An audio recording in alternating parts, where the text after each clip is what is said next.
Olá, seja muito bem-vindo, professor Fábio Valdecioli por aqui. E esse vídeo eu estou gravando ele pensando numa pergunta que foi feita para mim nas redes sociais há alguns dias atrás.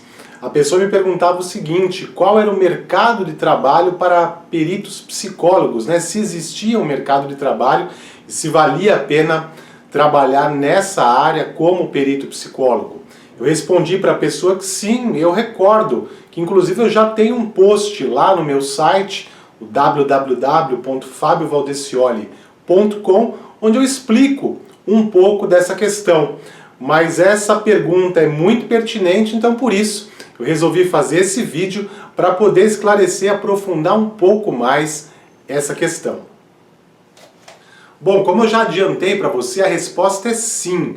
O psicólogo ou a psicóloga podem atuar como perito, tanto como perito judicial, como perito assistente técnico. O mercado de trabalho é grande. No tocante ao mercado de trabalho, eu entendo inclusive que há uma necessidade tanto dos psicólogos para descobrirem esse mercado de trabalho e também nós aqui do lado jurídico e principalmente os advogados para utilizarem mais os serviços técnicos, os serviços científicos desses profissionais, porque muitas das ações dependem, para serem bem julgadas, para serem bem instruídas, eu me refiro às provas que vão ser produzidas nesses processos, elas dependem sobretudo da expertise e do conhecimento desses profissionais psicólogos. O direito, tal como a medicina, também possui as suas especialidades. Na medicina você encontra médicos dermatologistas, oftalmologistas, psiquiatras, e aqui no direito você também vai encontrar advogados especializados em direito do trabalho, direito civil, direito da infância e da juventude e tantas outras áreas que existem na nossa atividade. Justamente nessa diversidade de áreas é que se encaixa o trabalho do perito psicólogo, porque nós temos demandas diferentes, mas todas essas demandas relacionadas a essas áreas de atuação diferentes dos advogados, elas exigem muitas das vezes o conhecimento desse perito psicólogo. Vou falar então para você aqui alguns exemplos dessas áreas. Vamos imaginar uma ação civil, uma em que uma pessoa pleiteia, ou seja, pede para o juiz uma indenização por ter sofrido um dano material e um dano moral. O dano material é aquele que nasce da violação de um direito que causa um prejuízo de ordem material para uma pessoa. Por exemplo, o seu carro foi abalroado, foi batido num acidente de trânsito. Os custos que você vai ter para reparar esse automóvel são chamados danos materiais.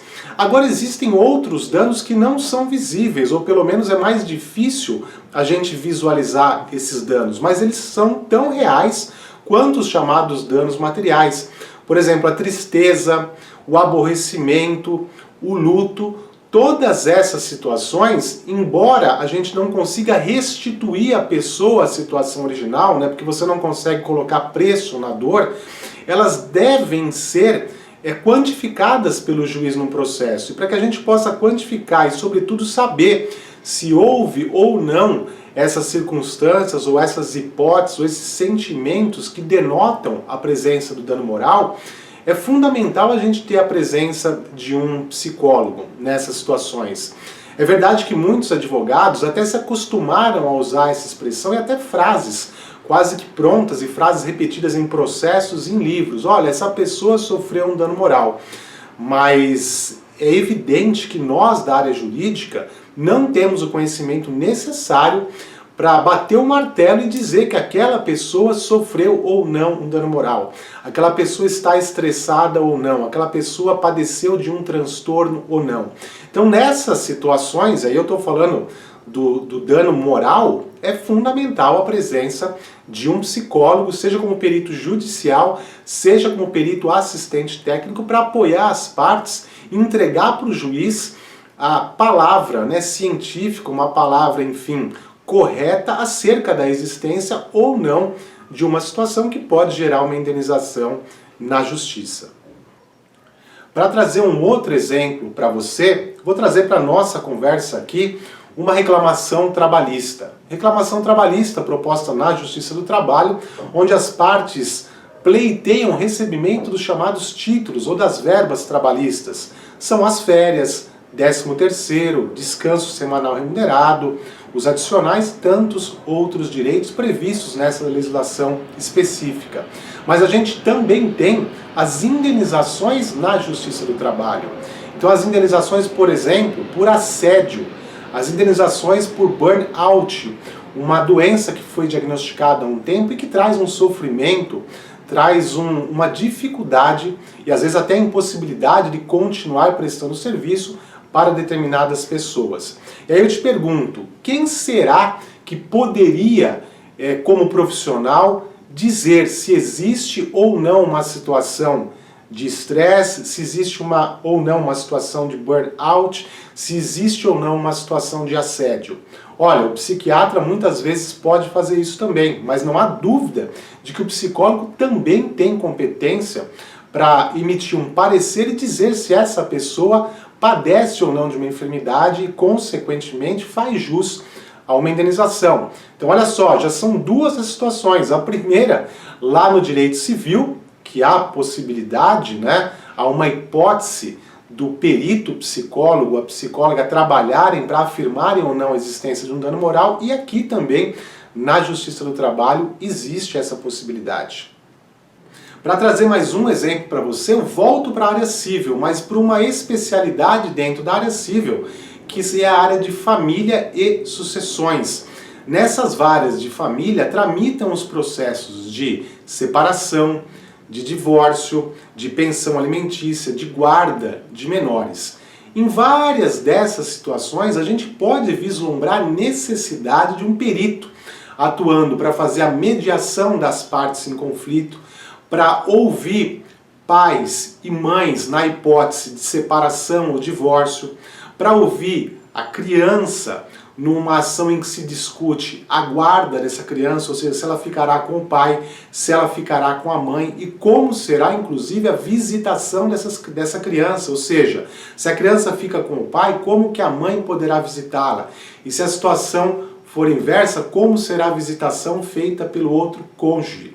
Então eu volto aqui ao nosso começo do nosso vídeo para poder falar para você que existe uma carência dos psicólogos compreender a importância deles nesses processos e também os advogados,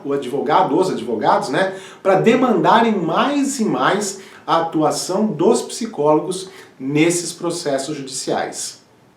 E aí, para trazer o último exemplo para você, eu vou falar da Vara da Infância e da Juventude. A Vara da Infância e da Juventude, ela tem muitas situações que demandam a presença de um psicólogo. Vale lembrar que o psicólogo pode ser inclusive o psicólogo concursado, o psicólogo que prestou um concurso público e atua hoje dentro do Poder Judiciário funcionando como um perito oficial. Mas a demanda de processos é tão grande que muitas vezes se faz necessária chamar um perito de fora, ou seja, que não integra os quadros do Poder Judiciário, para assessorar o juiz no julgamento de um processo. Essa hipótese, inclusive, está prevista de forma expressa no ECA, o chamado Estatuto da Criança e do Adolescente. E dentro dessa justiça da infância e da juventude, nas varas da infância e da juventude, a gente pode vislumbrar também várias situações em que a presença do perito psicólogo e do perito assistente técnico psicólogo se faz necessária. Vamos imaginar os processos de adoção que correm nas varas da infância e da juventude. É necessário o parecer de um perito psicólogo para aferir se aquela adoção vai ou não ser conveniente. Na vara da infância e da juventude também tramitam os processos das crianças ou dos adolescentes que cometeram atos infracionais, ou seja, que praticaram o que a gente poderia dizer que são crimes, São situações análogas àqueles crimes que estão previstos, em sua maioria, no Código Penal brasileiro. Ali o juiz vai impor, em algumas situações, uma medida como se fosse uma sanção para esse menor. Então é necessário também a presença do perito psicólogo para oferecer um parecer nesses processos. Além disso, a gente não pode esquecer também as entidades de acolhimento, onde existem também psicólogos que atuam ali, oferecendo pareceres para aqueles que estão internados. Ou seja, a gente tem um leque muito grande de possibilidades para que o psicólogo possa trabalhar com o perito na área civil, no direito de família, na vara do trabalho e na vara da infância e da juventude. E aí, para a gente fechar com chave de ouro esse nosso bate-papo aqui a respeito da atuação do psicólogo como um perito ou como perito assistente técnico, eu trago para o nosso bate-papo o Código Penal. O Código Penal tem uma estrutura interessantíssima que ele fala mais ou menos assim: as pessoas que tinham consciência da conduta criminosa que estavam praticando, elas respondem pelo crime praticado, ou seja, a elas se pode impor uma pena. Me refiro aqui a uma pena privativa de liberdade, ou seja, a pessoa vai para a cadeia e tem a sua liberdade restrita por um determinado tempo previsto nas leis, no Código Penal principalmente. Mas esse mesmo Código Penal também prevê a situação dos chamados inimputáveis, aquelas pessoas que não podem receber uma pena, porque elas não compreendiam o caráter ilícito do ato que praticavam, ou seja, elas não compreendiam que estavam praticando um crime, ou ainda que compreendessem esse crime, não conseguiam se conformar de acordo com a previsão da lei, não conseguiam segurar os seus impulsos e ainda assim continuavam praticando aquela conduta criminosa. O Código Penal, de forma sábia, ele distingue uma situação da outra. Aquela pessoa chamada imputável, que sabia que estava matando, roubando, furtando, praticando uma receptação, estelionato, ele recebe uma pena prevista no Código Penal. Agora, aquela pessoa que não sabia que estava praticando um ato criminoso, não conseguia se deter na prática daquele ato criminoso, ela não recebe uma pena, ela recebe uma chamada medida de segurança. Então ele não vai ficar preso dentro de uma cadeia, mas ele vai receber um tratamento dentro de um hospital psiquiátrico, ou vai receber um tratamento ambulatorial para tentar sanar essa sua enfermidade. Agora eu te pergunto, quem é o profissional que pode dizer para o juiz e para os advogados se essa pessoa é imputável ou ela é inimputável? Ora, não tenho dúvida nenhuma que é o psicólogo. O psicólogo tem esse conhecimento para dizer se aquela pessoa tem um transtorno antissocial, se tem um transtorno de borderline ou alguma coisa que possa gerar essa inimputabilidade. E se a lei determina que o tratamento deve ser diferente, então essa pessoa precisa receber esse tratamento diferente. Bom, então é isso. Falei para você bastante aí sobre a atuação do psicólogo, tanto como perito judicial, como perito extrajudicial. Se você quer saber mais, se você quer aprofundar os estudos nessa área e está pensando inclusive em trabalhar como perito ou como perita judicial, como perito ou como perita assistente técnico, eu deixarei aqui, embaixo desse vídeo um link para que você possa baixar gratuitamente o meu e-book Guia do Perito Judicial, onde eu vou falar o que é o perito, o que faz o perito, quais os tipos de perito que existem, o mercado de trabalho e muitas outras informações. Então vai lá, coloca o dedinho aí, faz um clique aí no link e baixe gratuitamente esse e-book. E se você ainda não é inscrito no canal, faça a sua inscrição. Se você gostou desse vídeo, deixa o seu like aí para que a gente possa crescer o canal e divulgar mais e mais informações para quem precisa desse tipo de conhecimento. Então é isso aí. Um forte abraço do professor Fábio e eu te encontro no nosso próximo vídeo.